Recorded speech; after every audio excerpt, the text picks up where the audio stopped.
Can you dig it, you sucker?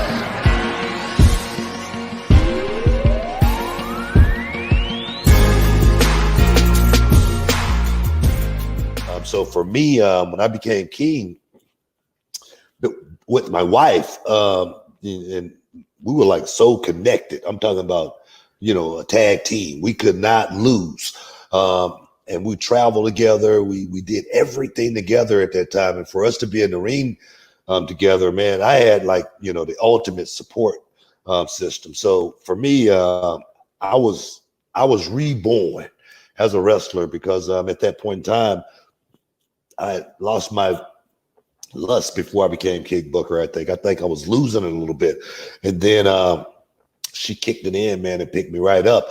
And then the role that she played, man, she enhanced King Booker to the point to where people loved it or they really hated it, and a lot of that was due to her not stop, oh hell, King Booker, oh hell. She was like my biggest fan, man. And then like I say, to find out I'm going to be becoming the world heavyweight champion as king, she just turned out to be one of the best because she was trained by one of the best. Sharmell was a good worker.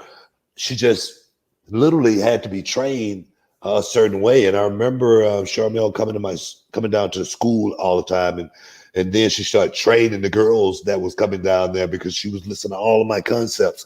And she's like, man, God, I wish you would have trained me when I was trying to learn this. And it's just nothing against, the other trainers out there or anything, but I really feel sometimes you have to bend, through certain things in order to train certain people, certain things. And for me, being King Booker and her being Queen Sharmell, it was a no-brainer. We didn't have to think or anything like that because we really loved each other. We really cared about each other.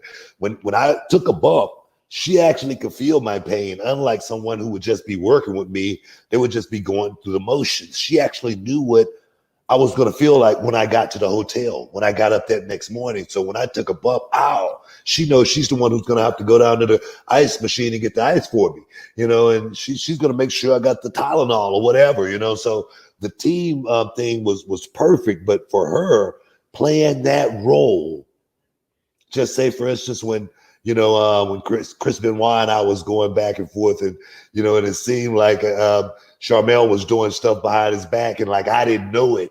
I wasn't supposed to know, she was doing it. And then in the end, I knew she was doing it, but she played that role so very well. When Sharmell used to have to come up on the apron and boom, get a cardio shot, it was there. You know what I mean? When Sharmell celebrated the night I won the world championship for Rey Mysterio, she celebrated like, man, we just hit the lottery.